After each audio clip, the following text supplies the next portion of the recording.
السلام علیکم ناظرین، آپ تمام دیکھنے والوں کو چترال ڈائری میں خوش آمدید کہتے ہیں۔ میں ہوں آپ کا میزبان محمد ناصر۔ اس ہفتے کی چترال ڈائری میں بھی ہم کچھ اہم موضوعات کے ساتھ آپ کی خدمت میں حاضر ہوئے ہیں۔ ناظرین، چترال کا قدرتی حسن جہاں آنکھوں کو خیرہ کرتا ہے، وہیں دوسری جانب بدلتا ہوا موسم اور موسمیاتی تبدیلیاں ایک نئے خطرے کا اشارہ دے رہی ہیں۔ ان دنوں چترال شدید گرمی کی لپیٹ میں ہے اور اس غیر معمولی درجہ حرارت کے باعث دریائے چترال میں طغیانی کی صورتحال پیدا ہو چکی ہے۔ بکرآباد گواڑی کے مقام پر دریا کا پانی درجن بھر گھروں میں داخل ہو چکا ہے۔ 10 گھرانے متاثر، ایک مسجد کو نقصان اور سینکڑوں کنال پر کھڑی فصلوں اور باغات پانی کی نظر ہو چکے ہیں۔ ادھر اپر چترال کے علاقے گشت لسپور میں اچانک سیلابی صورتحال کے دوران 20 خاندان خطرے میں گر گئے، مگر یہاں انسانیت، بہادری اور اجتماعی جذبے کی ایک روشن مثال سامنے آئی۔ علاقے کے نوجوانوں اور مقامی رضاکاروں نے اپنی مدد آپ کے تحت تمام خاندانوں کو محفوظ مقامات پر منتقل کیا۔ نہ صرف قیمتی جانیں بچیں بلکہ ضروری سامان بھی بروقت نکال لیا گیا۔ یہ مناظر صرف ایک خبر نہیں بلکہ ایک لمحہ فکریہ ہیں کہ ہم ایک قدرتی آفت کے سامنے کس حد تک بے بس اور کس قدر متحد ہو سکتے ہیں۔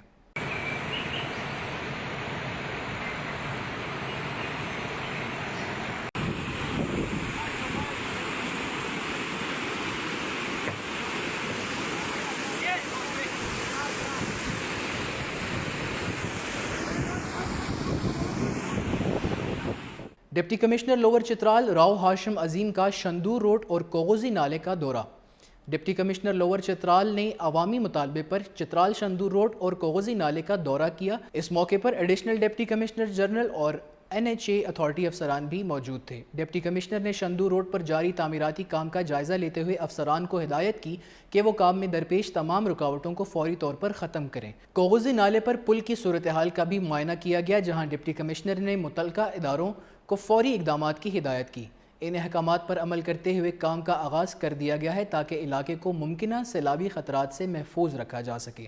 ڈپٹی کمشنر نے کہا کہ عوامی مسائل کا حل انتظامیہ کی اولین ترجیح ہے اور اس حوالے سے ہر ممکن قدم اٹھایا جائے گا۔ آگے بڑھتے ہیں۔ اویون تا کیلاش ویلیز روڈ پر 1 سال بعد تعمیراتی کام دوبارہ شروع کر دیا گیا۔ عوام نے مکمل تکمیل کا مطالبہ کر دیا۔ ایون سے کیلاش ویلیز جانے والی اہم سڑک پر تقریباً 1 سال کی طویل خاموشی کے بعد دوبارہ تعمیراتی کام کا آغاز کر دیا گیا۔ سڑک پر مشینری کی موجودگی نے مقامی باشندوں میں امید کی نئی کرن پیدا کر دی ہے۔ علاقہ مکینوں نے اس پیش رفت کو خوش آئند قرار دیتے ہوئے حکومت اور متعلقہ اداروں سے مطالبہ کیا ہے کہ یہ سرگرمیاں صرف نمائشی نہ ہوں بلکہ سڑک کی پائیدار اور مکمل تعمیر کو یقینی بنایا جائے۔ انہوں نے ماضی کے ادھورے وعدوں اور وقتی کاموں پر مایوسی کا اظہار کرتے ہوئے کہا کہ علاقے کی ترقی اور سہولت کے لیے اب عملی اقدامات ناگزیر ہیں۔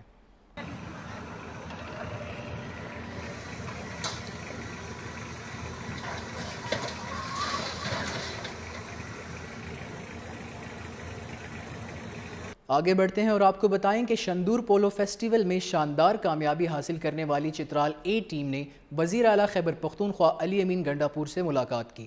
وزیر اعلیٰ نے ٹیم کی کارکردگی کو سراہتے ہوئے ہر کھلاڑی کے لیے 12 لاکھ روپے کے چیک کا اعلان کیا تاکہ وہ اعلیٰ نسل کے گھوڑے خرید سکیں۔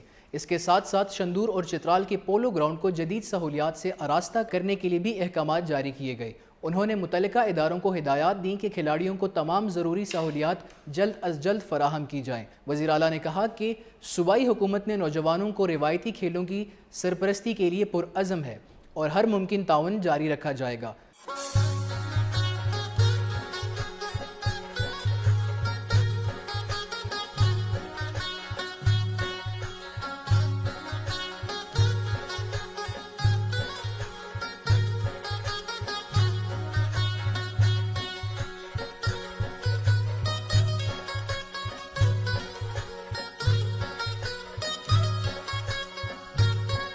گورنر خیبر پختونخوا فیصل کریم کنڈی نے چترال میں شندور پولو ٹورنامنٹ جیتنے والی چترال پولو ٹیم کے کھلاڑیوں سے ملاقات کی اور ان کی شاندار کارکردگی پر مبارکباد پیش کی۔ انہوں نے کھلاڑیوں کی مہارت، جذبے اور چترالی روایات سے وابستگی کو سراہتے ہوئے کہا کہ پولو جیسے تاریخی کھیل میں چترال کی برتری پورے ملک کے لیے باعث فخر ہے۔ ملاقات کے دوران پاکستان پیپلز پارٹی اپر چترال کے صدر سید شیر حسین بھی موجود تھے، جنہوں نے ٹیم کی کامیابی کو چترال کے لیے ایک اعزاز قرار دیا اور نوجوانوں کی حوصلہ افزائی پر زور دیا۔ گورنر نے اس عزم کا اظہار کیا کہ روایتی کھیلوں کے فروغ اور کھلاڑیوں کی فلاح کے لیے حکومت ہر ممکن تعاون جاری رکھے گی۔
آگے بڑھتے ہیں اور آپ کو بتائیں کہ بروغل فیسٹیول شمالی پاکستان کی خوبصورتی اور ثقافت کا حسین امتزاج ہے۔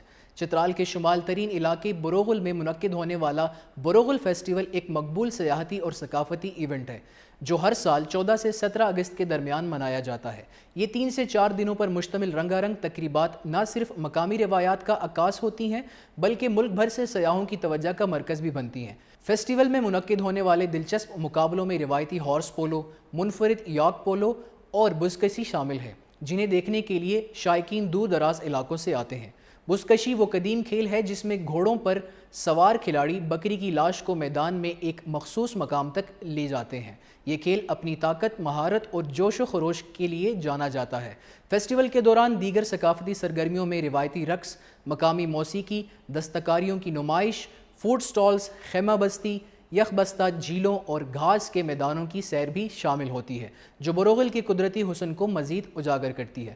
بروغل فیسٹیول کا مقصد نہ صرف مقامی ثقافت اور کھیلوں کو فروغ دینا ہے بلکہ سیاحت کے مواقع پیدا کرنا اور مقامی معیشت کو سہارا دینا بھی اس کا اہم حصہ ہے۔ ضلعی انتظامیہ، مقامی کمیونٹی اور ٹورزم ڈپارٹمنٹ کی مشترکہ کاوشوں سے منعقد ہونے والا یہ میلہ ہر سال چترال کے دور افتادہ لیکن دلکش علاقوں کو قومی منظرنامے پر اجاگر کرتا ہے۔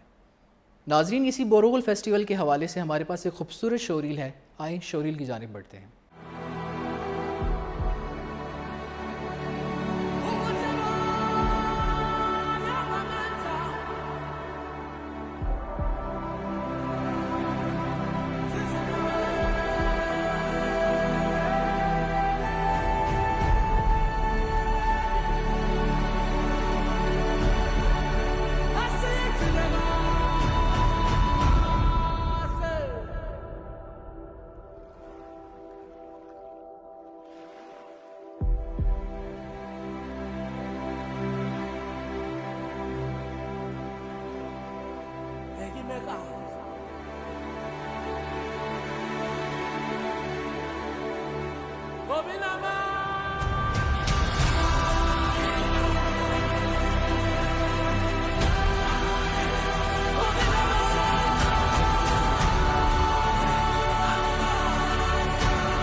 سن 1999 سے یہ ٹورنامنٹ سٹارٹ ہوا ہے سر۔ گزارش یہ ہے کہ یہ جگہ دور افتادہ علاقہ ہے، بہت پسماندہ علاقہ ہے، ان کے لیے کچھ بندوبست ہونا چاہیے، ہمارے روڈ کے بندوبست ہونے چاہیے، روڈ یہاں نہیں، تاکہ باہر سے لوگ جو ہے نا اس ٹورنامنٹ کو دیکھنے کے لیے بآسانی آ جائے۔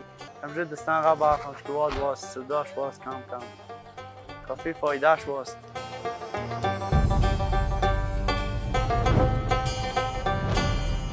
This is quite an amazing experience.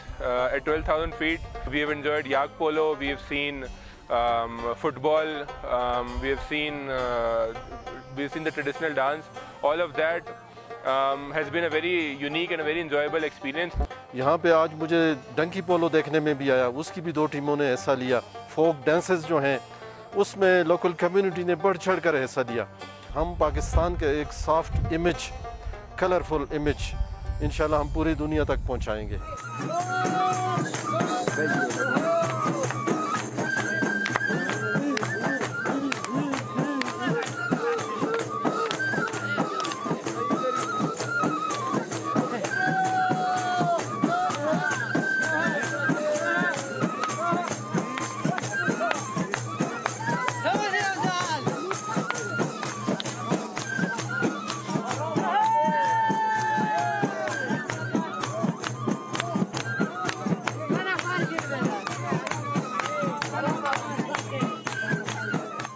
جی ناظرین، امید کرتا ہوں کہ آج کی چترال ڈائری آپ کو بہت پسند آئی ہوگی۔ انشاءاللہ اگلے ہفتے آپ سے ملاقات ہوگی، تب تک اپنا بہت سارا خیال رکھیے گا۔ اللہ حافظ۔